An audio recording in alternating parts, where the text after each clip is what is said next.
Hey, Caitlin, health officials say they're allocating a portion of vaccines for 3 weeks and making sure they're being distributed to vulnerable populations.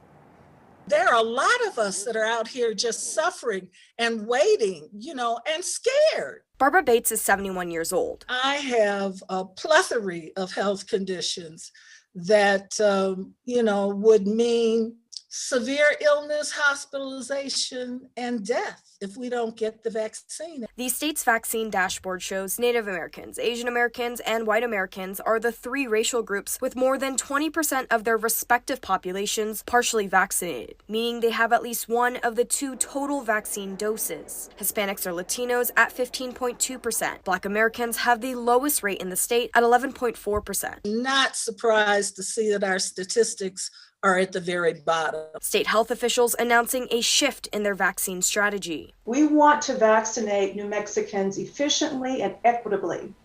We are targeting weekly equity allocations to the most vulnerable and exposed communities. So how will they do this? DOH is using data from the CDC's Social Vulnerability Index, which is an assessment of the resilience and resources a community has responding to disease outbreaks. It uses 15 variables, including race, poverty, crowded households, etc. DOH will take a portion of doses and ensures it goes to vulnerable populations. We're getting more doses each week. So it's not like we're taking away doses from any one group. It's just we're being very strategic about allocating to the most vulnerable. As the state works to distribute vaccines more equitably, Bates says she's hoping to get hers soon. It's very stress producing. We're both suffering terribly.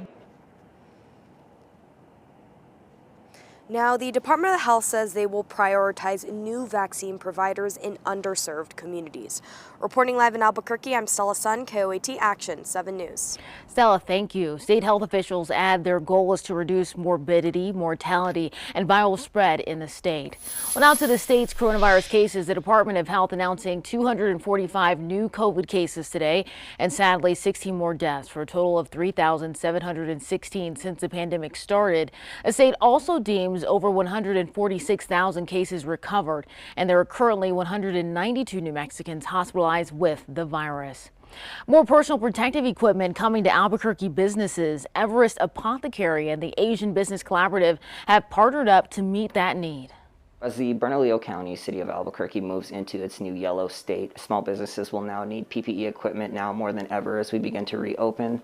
Not only that, but as the stigma around medical cannabis dissipates, more people will have access to one of the purest and most effective medicines for conditions that has been proven to treat. The two companies are expected to ship at least 300 boxes of PPE, complete with masks, face shields, and gloves. They'll use Everest delivery fleet, usually used to get medical cannabis to patients. This partnership made sense to Everest since their clients are often cancer patients and those most vulnerable. ABC has a close relationship with Asian businesses. All of our staff are Asian, have Asian heritage. So we know the community and we believe we can serve the community better. This isn't the first time the Asian Business Collaborative has been part of targeting Asian businesses. Last year, they gave out 800 boxes of hand sanitizer and face masks. Well, now that House Bill 11 is signed into law, businesses with fewer than 75 employees are now eligible for quarterly payments to help with things like rent. This bill is going to help them by allocating about $100,000 to each business given certain parameters, and hopefully keep them afloat until everything can return back to normal. We spoke to the Democratic Party leader on what this means to the party, who is also advocating for COVID relief at the federal level. Biden's $1.9 trillion plan has passed the House and is now headed to the Senate. This bill is a fantastic example of how we're supporting small business through and encouraging job growth. There are also bills moving through the legislature which will provide tax relief for businesses and workers. And I'm really grateful that our Democrats in the Roundhouse have put their attention on this. Ellison said she's happy for the support the bill will give hardworking families and those most affected by this historic pandemic. Another win for a New Mexico small business. Sandia Labs issued its largest subcontract, up to $700 million to Encantado Technical Solutions. The company will provide telecommunications and IT support for Sandia. It's a potentially 7-year contract. Encantado also hopes to form a nonprofit to promote local and regional STEM-related development programs in Albuquerque. A new organization is hoping to bring economic development to Albuquerque's West Side. We spoke to the executive director of the Albuquerque West Side Business Association about what they look to accomplish. During the pandemic and even prior to the pandemic, it's really difficult for a small business to thrive on the West Side because, again, we go back to the infrastructure. Everybody lives on the West Side but travels to the East Side to work. So it really does have an impact on the local businesses in the area. The organization hopes to address the disparity with more local job growth. She says already businesses have contacted the organization to see how they can become members. We spoke to a member who is also on the board. We want to be the one that also bring the value to all the small business in the West Side, not just in terms of signing them up or anything, as simple as giving them the advice of how to grow, how to actually, like, during this time, COVID time, like, not just survive, but also thrive.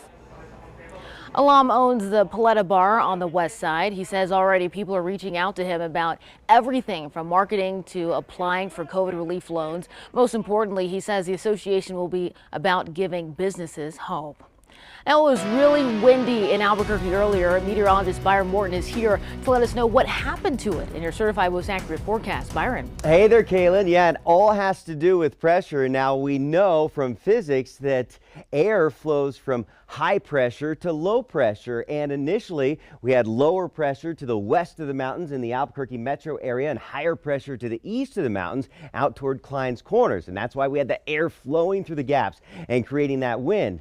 Well, once that wind balances out because of the pressures balancing out, that wind or the airflow stops. So the pressure rose to the west of the mountains and it matched the east side of the mountains, and therefore the wind stopped here in the metro. And we got a break from it early. That's some good news, but still the wind advisory for TRC down toward Ruidoso and Alamogordo until 5 o'clock in the morning. And also some snow falling for the Sacramento Mountains. That's good news. Could be looking at several inches, maybe 2 to 4 inches of snow around Cloudcroft tonight into early tomorrow morning. Areas of blowing snow possible. Right now, KOAT7 weather radar is showing you the snow showers that are beginning to pick up. A lot of this isn't reaching the ground because it's very dry at the surface, but I do think that over the Sacramento Mountains, we're going to see that snow begin to fall and accumulate as we head through the night. I'll time it all out with Future Track 7 coming up in just a bit and let you know what's next. But first, let's get back to Kaylin. Byron, thank you. Next on 7, major legislation moving through the Roundhouse as we enter the final month of this session.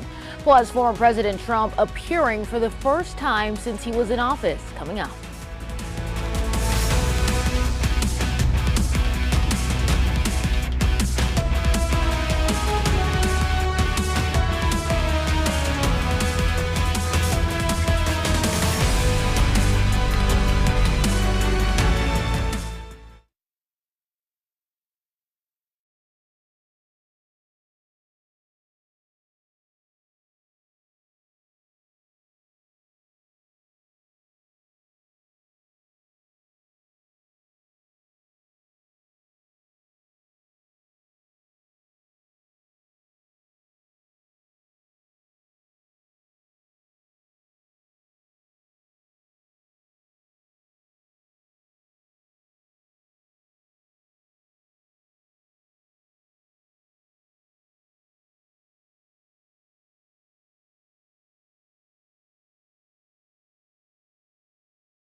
You're watching KOAT Action 7 News.